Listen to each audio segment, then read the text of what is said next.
Pse duhet të lutemi dhe si duhet të lutemi? Për këtë temë do flasim sot me zotin Miron Çako në studion e Radios së Ngjallë. Miron, të falenderoj. Dua të më shpjegosh në fillim cili është kuptimi i lutjes dhe pse quhet frymëmarrja e shpirtit.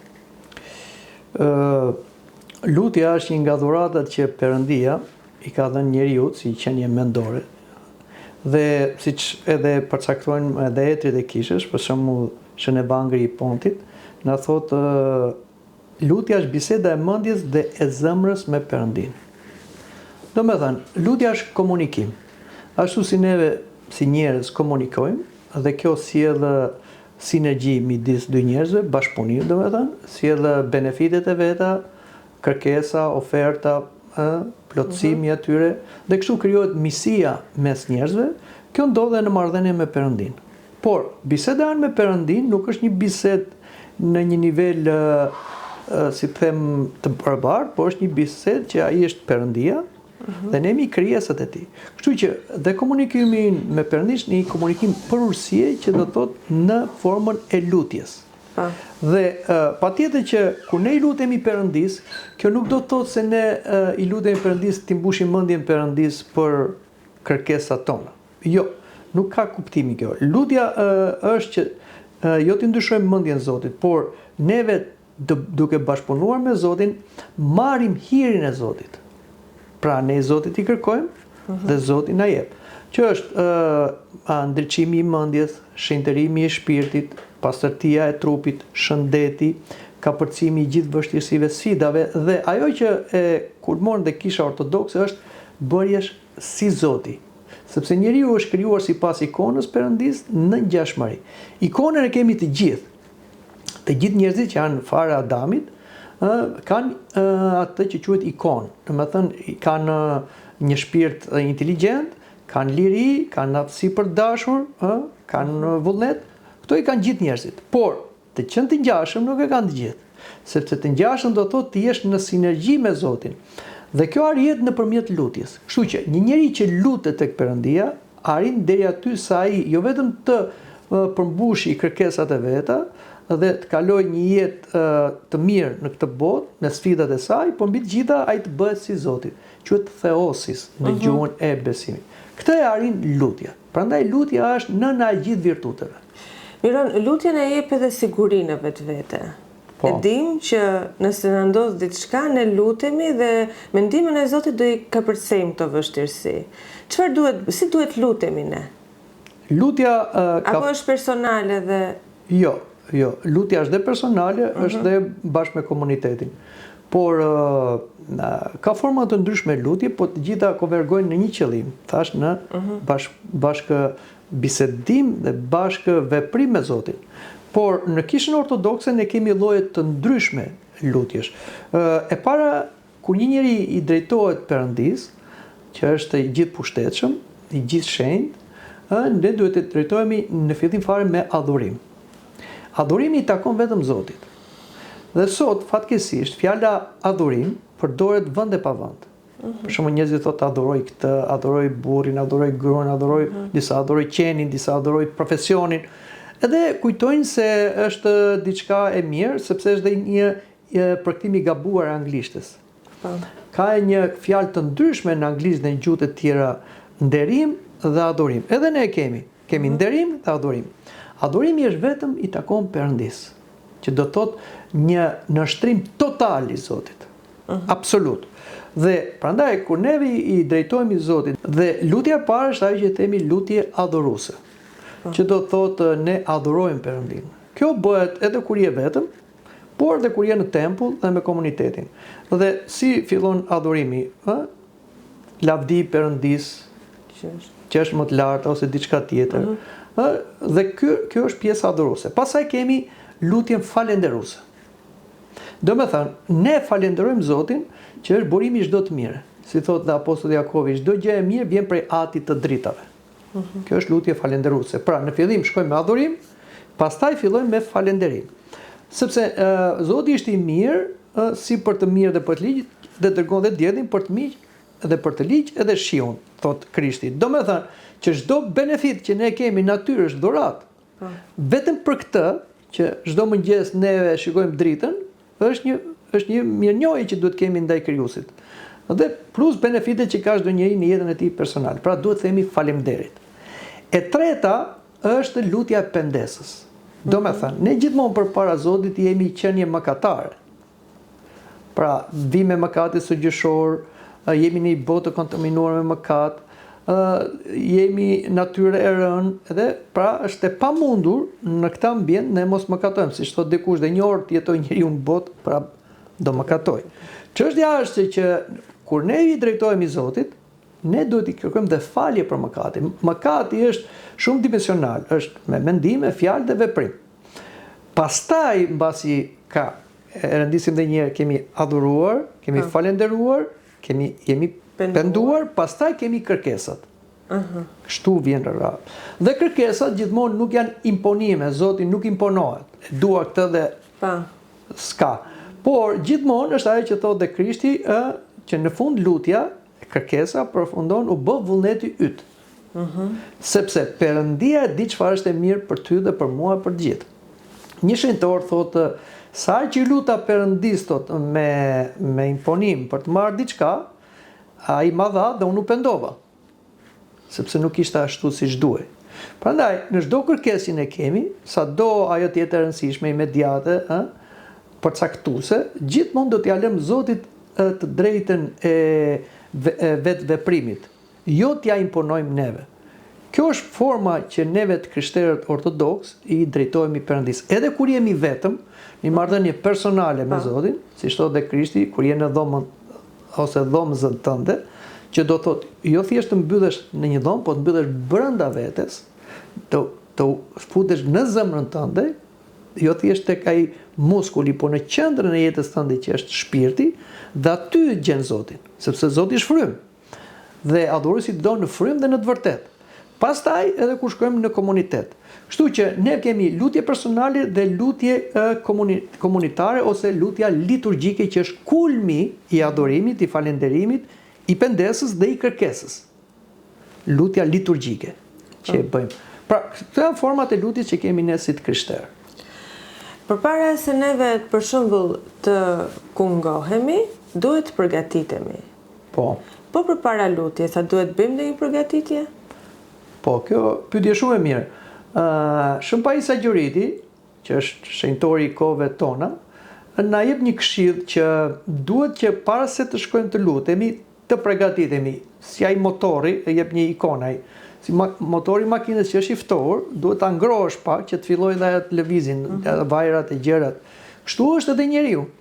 Sepse është vështirë që nga një aktivitet që si them që ti të ka ikur vëmendja ndaj Zotit ose ndaj gjërave të shenjta, që ti me njëherë të futesh në linjë.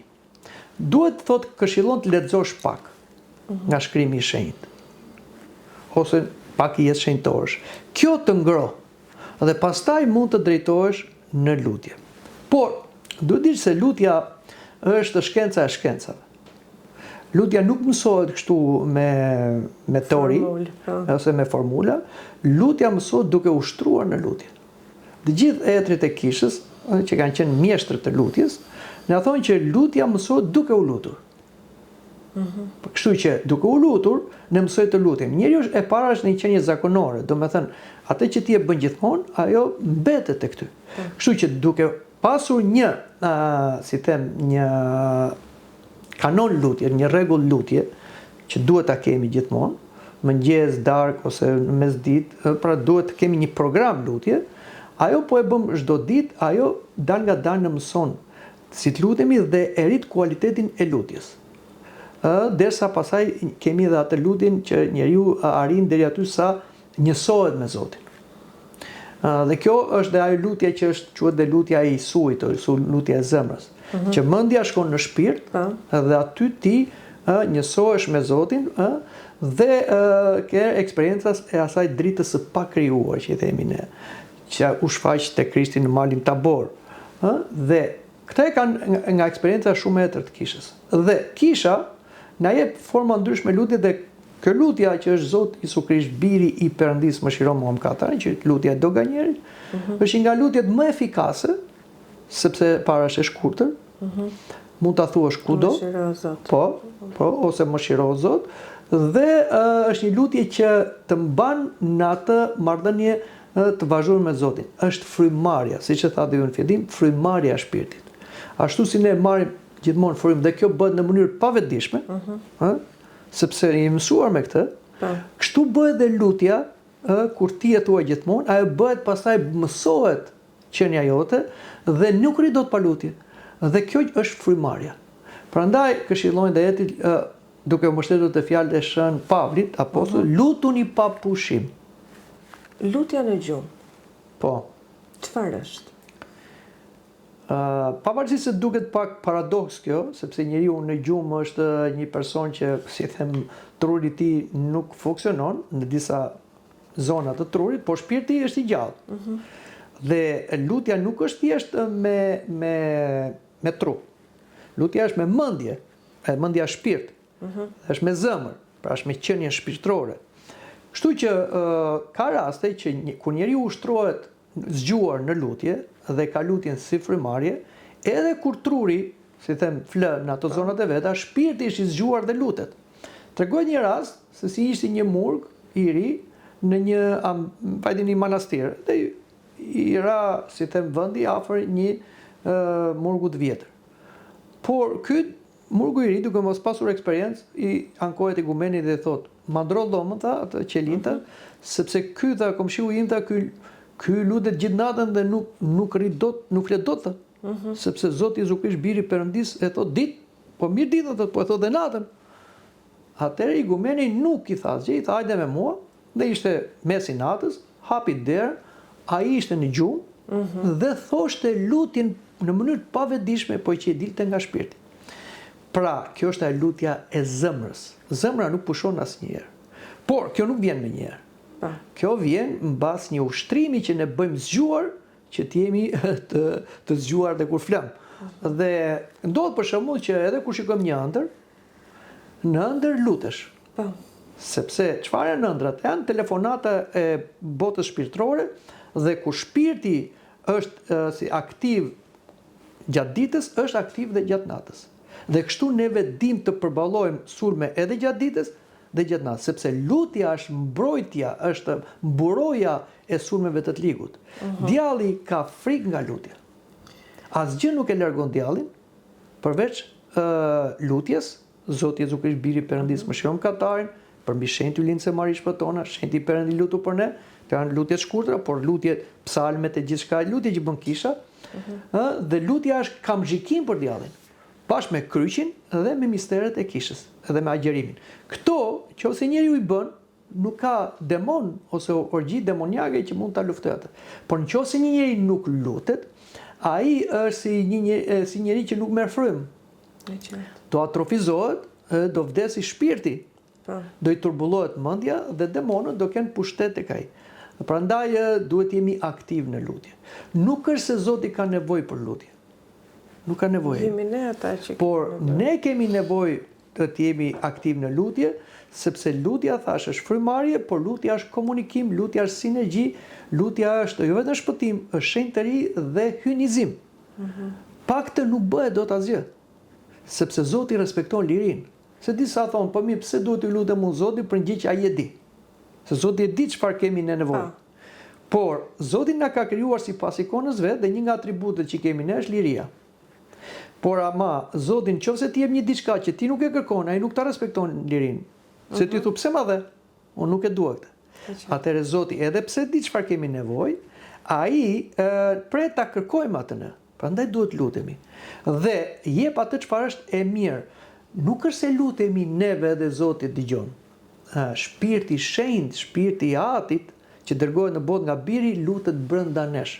Dhe kërkon te Perëndia bashkë me frymën tonë atë çfarë është e mirë për ne. Lutet ëngjëlli rojtar për ne. Luten shenjtorët për ne.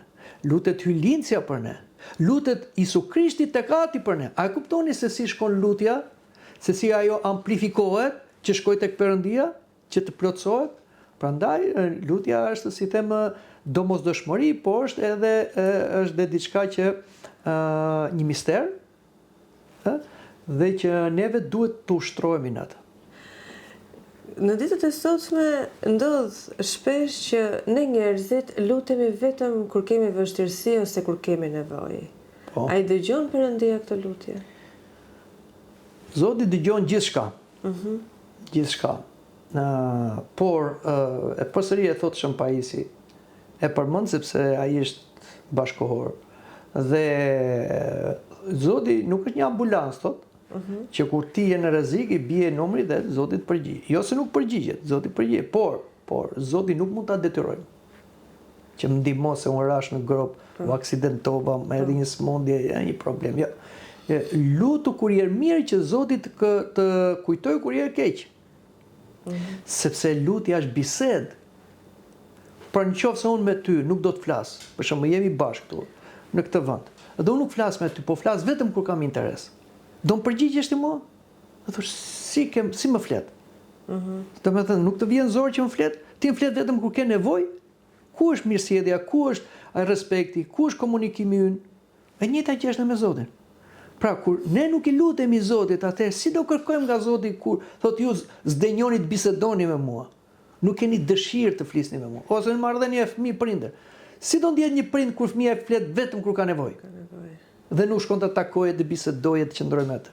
Pra lutja është bisedë, është komunikim, nuk është vetëm kërkesë. Kuptohet? Kështu që prandaj edhe jo se Zoti nuk përgjigjet, por nuk është në interesin ton të lutemi vetëm kur jemi keq. Se ndonjëherë mund të kemi shkuar shumë keq, që as Zoti nuk ka çfarë të bëjë. Ka aksidente që nuk ka çfarë të bëjë mjeku.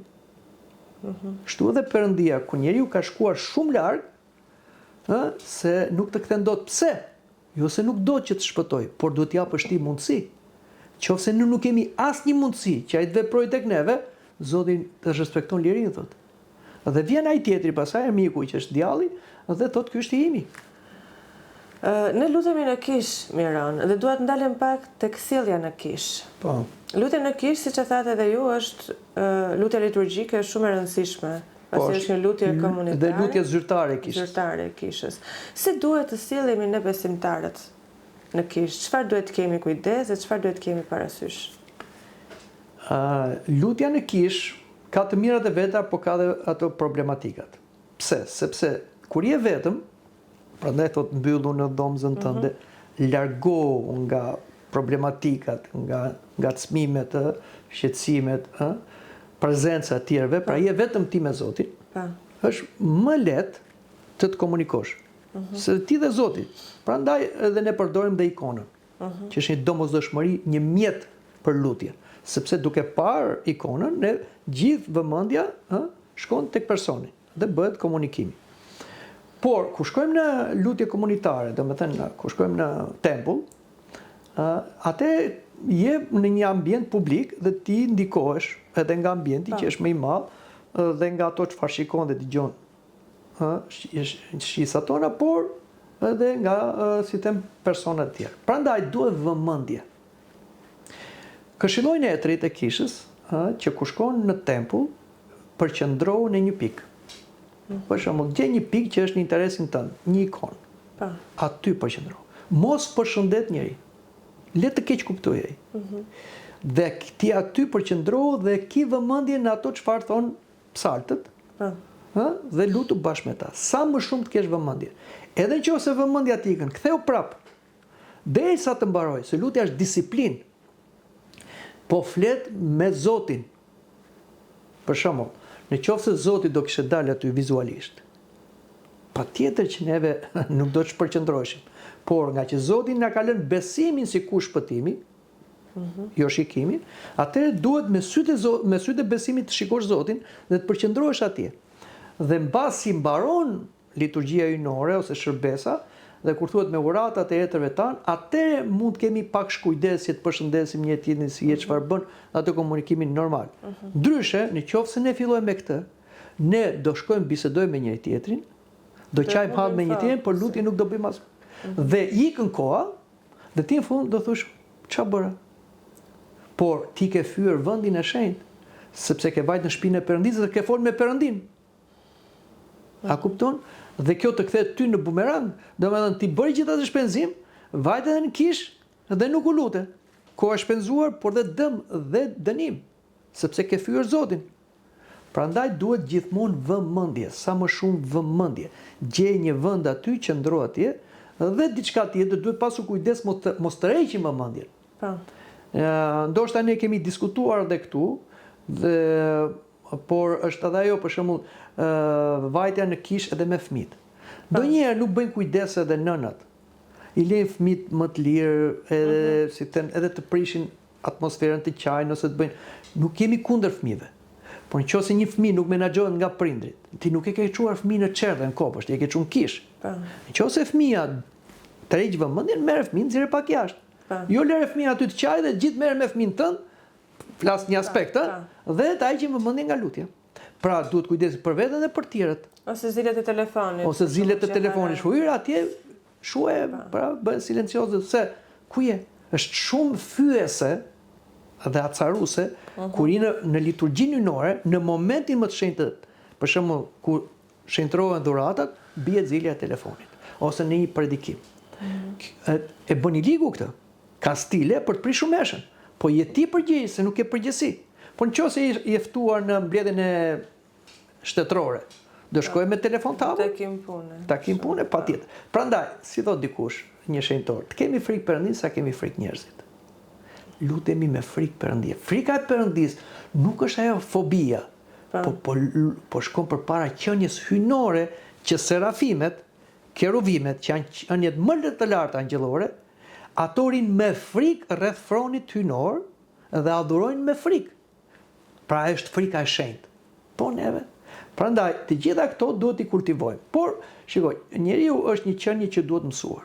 Edhe nëse gabojmë, Zoti nuk na dëshkon edhe kisha po ashtu, në mënyrë pedagogjike na ndihmon. Sa më shumë të shkojmë në tempull, aq më mirë do mësojmë dhe të lutemi edhe brenda komunitetit. Po. Do ndalim tani tek metania. Po. Më shpjego pak metanin. Metania është një përulje që bën trupi. Po. Metania lidhet me pendesën. Pra, neve përulemi përpara Zotit, jo vetëm shpirtërisht, por dhe trupërisht. Sepse dhe mëkatet i bëjmë me mendje, me shpirt i bëjmë edhe me trup. Kështu që kur shkojmë te Zoti dhe kërkojmë falje, do bëjmë atë për ulësinë. Shpirtërore, më falë o Zot, më shiro o Zot, pendesa. Derisa në themi gjithmonë kisha thot më shiro o Zot, është çështje pendesës, po pendohemi. Dhe këtë e bën dhe trupi. Prandaj neve lutemi dhe adhurojmë Zotin me gjithë qenien. Kjo është arsyeja pse kemi ikona që të shenjtërojmë syt, kemi korin që të shenjtërojmë veshët, kemi temjan që shenjtërojmë nuhatin, kemi kungatin në shenjtërojmë gjuhën, kemi dhe qëndrimet ose të përullura ose në këmbë që të shenjtërojmë dhe trupin. Prandaj është e mirë, metanit bëjnë edhe brenda në tempull, kur është liturgjia hyjnore, kemi një moment që ne përulemi. Por zakonisht metani bëjnë kur je vetë. Këshillohet të bësh metani bashkë me lutje. Shën Porfiri këshillon të bijtë e tij shpirtëror dhe një nga bijat e tij kërkoi atë shkoi tha në një palestër ta për të bërë këto që bëjnë fiskulturë. Bija ime tha pse të lodhesh të shkosh atje edhe të harxhosh dhe para. Bë metani dhe kjo është dhe fiskultura e trupit. Pra, në një farë mënyre gjithë ato çfarë ne bëjmë në aktivitetin e fes, nuk e bëjmë vetëm për shpirt, bëjmë dhe për trupin, siç është dhe kreshma, siç është dhe agjerimi. Kështu bëjmë dhe metanit. Pra, është mirë që të krishterët të bëjnë metani. Kjo do të ndihmojë edhe në marrëdhënien më korrekte me Zotin, do jesh në gjendje më përulësie, por do ndihmojë dhe shëndetin. Shikoni se si asketët, për shembull, bënin me mira metani. Dhe ishin, kur i thonë me i trup, pas një lloj smundje. Dhe jetonin nga 100 e ca vjeç. Pse? Është fiskulturë. Kështu që duhet edhe ju e bët mirë të pyetje që ta alternojmë lutjen me metani. Dhe kjo bëhet pasaj gradualisht. Fillojnë që i vogël, mësohet fëmia të bëjë metani, rritet dhe të ketë një si them duke biseduar me atin rrëfys ose atin shpirtëror, të ketë një kanon edhe për lutjen, por dhe për metanit. Sepse lutjen duhet ta bëjmë me një gujit. Duhet që të bisedojmë me atin rrëfys ose atin shpirtëror. Sa duhet lutemi dhe kur duhet lutemi. Edhe këtu e kam dhe fjalën për metanit. Sepse ka rëndësi bindja që ne bëjmë. Se ndonjëherë djalli na gënjen dhe në lutje. Shiko, djalli i keq përdor dhe virtutet, që është virtuti i lutjes. Sepse ka raste, për shembull, ai ose na çon mos u lutet, s'ke nevojë të lutesh, je mirë sot, duke mos ditur rrezikun që ke nesër, ose thot lutu më shumë. Që ty, duke shtuar lutjen për te kapacitetit tënde, mundësive tënde, lutja pastaj të bëhet një angari, të bëhet një mundim dhe pastaj ta lësh.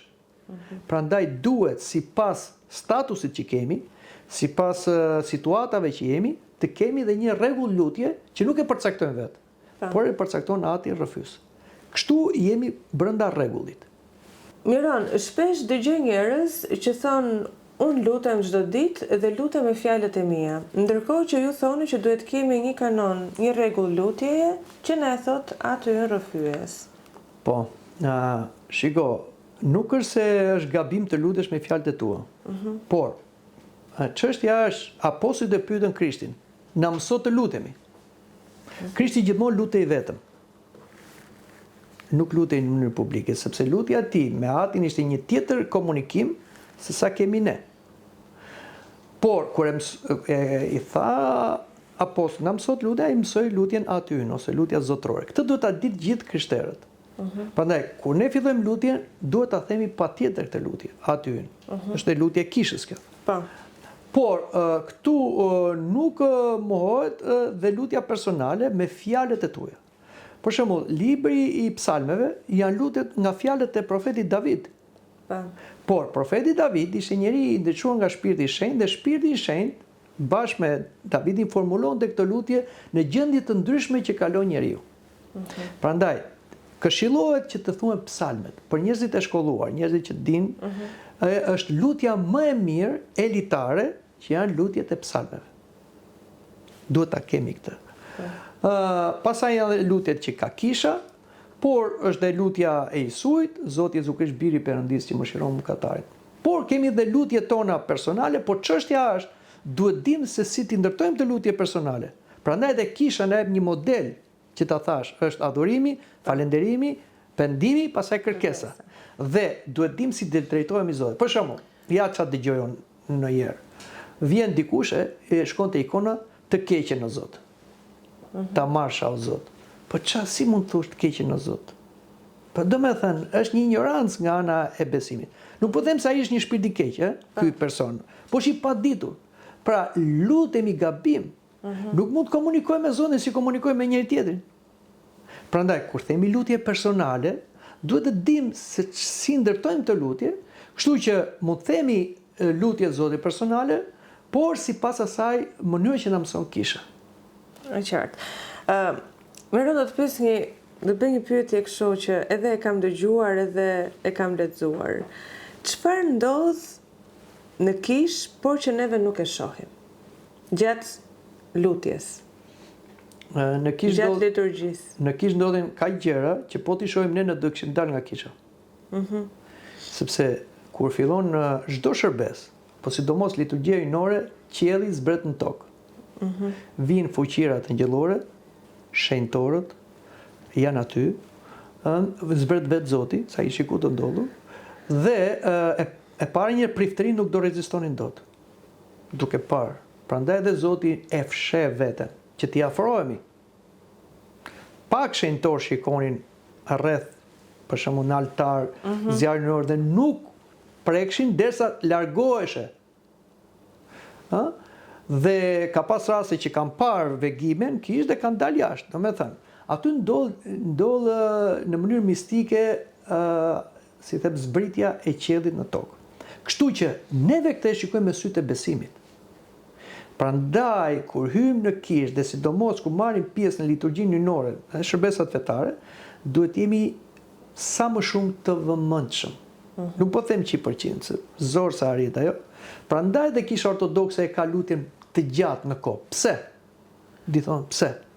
Sepse të hysh pranë linj, është si puna ati që do të gjesh atë valët e radios dhe frekuencën me zi e gjen, kur e gjen frekuencën tamam fillon dëgjimi. Edhe neve duhet një kohë që gjen frekuencën, që të paktën tym disa minuta në frekuencën e Zotit dhe të komunikohemi. Dhe prandaj ndodhin gjëra, fenomene hynore që nuk i shohim dot sepse sytë tonë janë të veshur me mëkatin, por dhe Zoti nuk i lejon se nuk do të rrinim dot. Por të thoshte një shenjtor, ta dini ju, thoshte, çfarë ndodh në liturgjinë hynore, ju dhe plurin e kishës do ta puthni. Se shenjtërohet çdo gjë. Shenjtërohet çdo gjë. Prandaj me këtë besim duhet tym në tempull dhe të lutemi. Por edhe kur jemi privatisht, në moment që ne lutemi, është ëngjëlli yndërtar që lutet me ne. Por ai lajmëron dhe ëngjël të tjerë, shenjtor, të cilët janë me ne dhe luten bashkë me ne.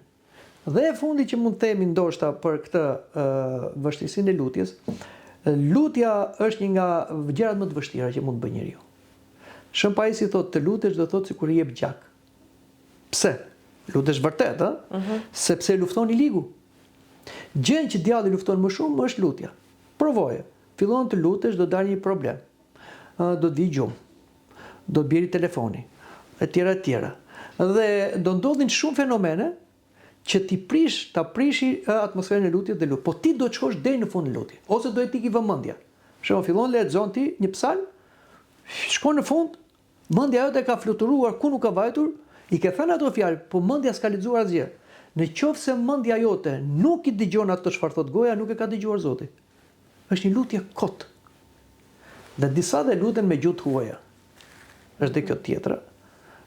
Kisha në ortodokse gjithmonë këshillon t'i lutemi Zotin në gjuhën që ne kuptojmë, gjuhën e mëmës. Si thoshte edhe kryepiskopi Anastari si i ndjeri, lutja dhe shara bëhet gjuhën e nënës. Që do me thënë, ngjit aty. Pra, nuk dëgjon Zoti gjuhë të huaja, sigurisht këtë di gjuhë të huaja, Zoti di çdo gjuhë. Lutju Zotin në gjuhën që ti kupton më shumë dhe që shprehesh më mirë. Okej.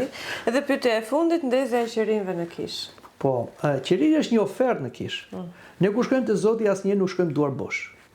Në dhjetën e vjetër çonin oferta ndryshme, çonin kafshë, çonin produkte tjera. Por neve në kishë çojmë një qeri. E ndezim të qeri. Dhe e parë qeriu nuk duhet ta ndezim vetë. Ka njerëz që ndez për vete, për burrin, për fëmijët e gjitha. Po ti po ja ndez veten qeriu. Qeriu është ofertë ndaj Zotit, shenjtorëve. Pra e ndez Krishtit, e ndez shëmërisë, e ndez angjëllit, e ndez shenjtorit, etj. Dhe këto janë oferta dhe e pranon Zoti këtë ofertë dhe sa më shumë qeriu ndizet, aq më shumë ai bashkohet me lutjen tonë dhe pranohet tek Zoti. Pra nuk është kot, nuk është vetëm një simbol, është një ofertë. Dhe kështu që e ndihmon dhe atmosferën e lutjes. Që dhe na jep dhe një kuptim që ashtu si flaka e qeriut konsumon dyllin, atë parafinën, kështu dhe ne konsumohemi duke bërë vullnetin e Zotit. Që të ndriçojmë në një vend të errët, si tha dhe Zoti, ju jeni drita e botës. Miron, të falenderoj për Falenderoj dhe për pyetjet tuaja.